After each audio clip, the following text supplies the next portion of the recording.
Hey guys, in this video we're going to go through the calculations for your monthly revenue. Now the other one, which is very similar to this, is the annual calculation sheet. Now these are probably the most complicated sheets in the whole of the model. You don't have to make too many crazy assumptions in it. What's complicated is how the formulas are run. Now you don't have to touch any of these formulas. You can simply just type in your assumptions and the model will just process everything for you. But if you want to dig into it, trust me, it's not that simple. So it's very powerful, but stick to just the assumptions if you want to have the basic ride on here, okay? Now it's very long, so what I did is add in here a summary. So like the waterfalls that we went through in the MRR and customer summary video, these basically just feed into that sheet. So you don't have to go through all the formulas. You can just track this and make sure that everything actually makes sense. Because at the end of the day, it's your model. Now what matters is the assumption section here. Now, the first thing you're going to see is the annual versus monthly. And so you can type in here, or what I've typed in here is 80%. So this assumes 80% of all your traffic and your channel sales will convert to your monthly package. And 20% will convert to your annual package. The big assumption here is that people don't want to pay up front. They want to pay on a monthly basis. There are some great cash benefits of people paying annually. So really try and push that if you can. But of course, not everyone's going to want to. So a reasonable assumption is something in the region of about 80% monthly, but you need to understand your own business as to what makes sense. So for all the calculations here, it effectively takes 80% of your traffic and drives that through. The only difference here is when you're doing your pricing, if you pick one of the usage-based ones, we don't allow you to pay upfront annually on a usage basis because you don't know what the use is going to be, right?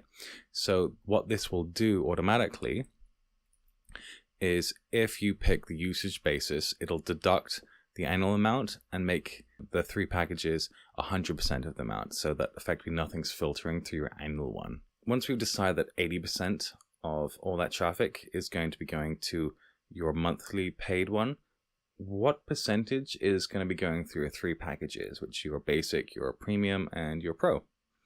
All you need to do is type it in here.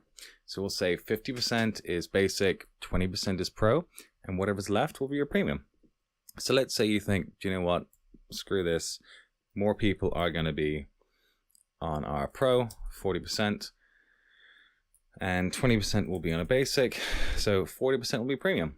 That means those numbers will change. But let's say, well, hang on, it's not actually going to be like that at the start, it's going to be different over time. So all you would need to do is just say, copy these, go across and say, in month 10, we think it's going to be 40%, 30%. I've already changed the assumptions. So what's happening here, your premium is going to 30% and your pro is going to be staying at 30%. But maybe actually you don't like the way it takes the remainder. You just say, well, let's push this down to 20 and therefore 50% will be in our pro package. Whatever makes sense to you. So that's really simple to do. And you can see here now for your trials, what number of trials you're getting by each package, just by taking that traffic here. Simples.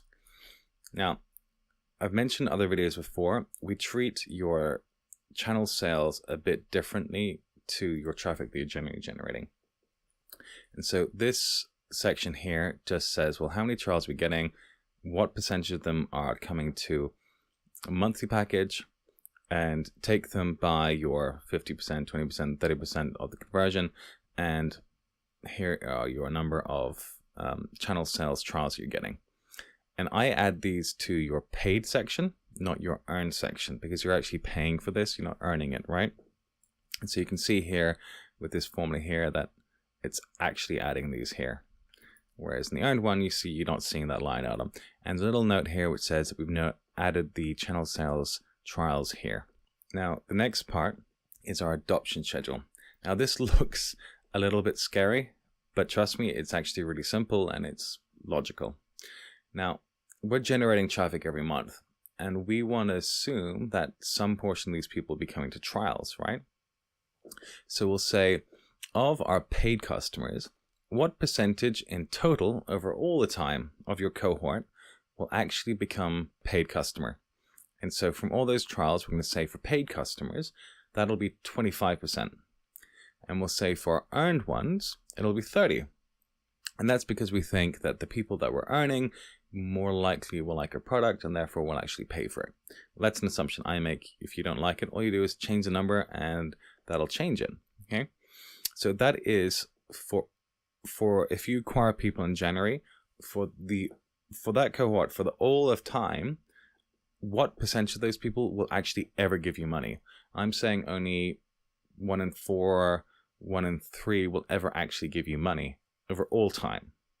But what does all time mean? So if you go to the adoption curve, we're saying all time is 4 months, which is this number here, which is adding these up, okay? And so we'll say, of the people you acquired in January, 25% of those people will actually start on your paid package in the first month. In the next month, 50% will be on board, then 75, then 100.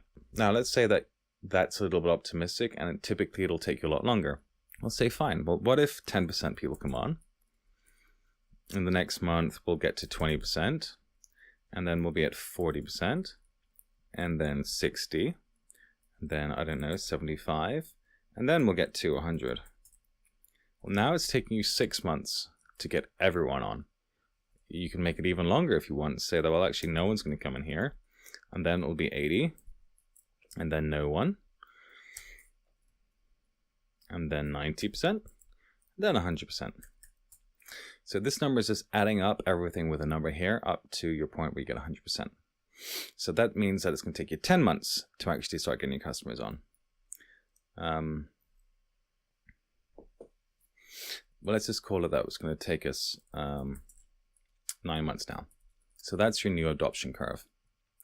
So we'll say over time, those 25% of those customers will take 9 months to be fully onboarded to you. Those paid guys, 30% of them will take 9 months to be in. Now, the next part is your churn rate. So your churn is really important for how long you're going to hold on to your customers. And so you typically want to have a churn rate as low as possible. Here, what we're doing is we're saying, how many years are we going to retain our customers on average? We think it's going to be 3.5. And that implies that your monthly churn is going to be about 2.4%. And that's what you want to target on the long term. It's like a stable going concern business. But of course, when you start up, your product's probably going to be a bit buggy and it's not going to be great, right? So your churn rate is going to be higher. So all you do is say, do you know what? It's not 2.4%. It's going to be higher. So we'll type in 50% higher. So it'll be 3.6. It'll be 3.6 for a while, and then it'll go down to 40% higher to 3.3, and it'll taper off over time to something around the 10th, 11th month, at which point it'll get straight down to 2.4% and stay there forever. So if you don't like this, just say, no, I'm going to have 2.4%, type in 0, and it's now 2.4%. Therefore, your churn rate is going to be considerably lower. So that's how you're calculating your churn rate for your model. Now, the next part is packet switching, which I've talked about. So at every renewal period, which for the monthly calculations is monthly, people have the option to go up and pay you more money. So if they're on the basic package, they can maybe want to have more features and services from you. So you only offer those in your premium or your pro package. So we'll say here, people are going to upgrade 10% a month to a higher package. But maybe people actually find that they don't find your features that useful at a higher package. They might want to downgrade. And so in which case you say, well, every month 10% will go from pro to basic, and 10% will go from pro to premium, and 10% will go from premium to basic. Like we did before, you can easily change this over time to say, well, we'll start out at 10%, and then our packet switching will go down to 5% from your premium to basic. And we can see in our spark lines that there's been a change. So it's really simple just to paste in or just add in any change that you want to have this model, and it will totally allow you to do it. And honestly, the formulas to give you this flexibility are totally nuts, but you can do that. So if you want to have that flexibility, feel free to use it. I put in the time so that you can get the benefit out of it. That's your assumptions. So let's go this over quickly again. What percentage of people are going to go to your basic or your annual? Just type in that number once and it feeds into the annual sheet. What percentage of people go to each package? Of all time, on a monthly basis, what percentage of people will ever pay you money? 25%, 30%. If you're paid, you're earned. That's simple. Then how long does it take for people to actually start paying you? And it can take as long as you want to do that. Just type that in. Really simple. What is your churn rate? Does your churn rate get worse or better over time? Just by typing those numbers. And then what is your packet switching? Who goes up, who goes down on whatever monthly basis? Really easy to add that in. Now, those are all the assumptions you need to make for your monthly package pricing.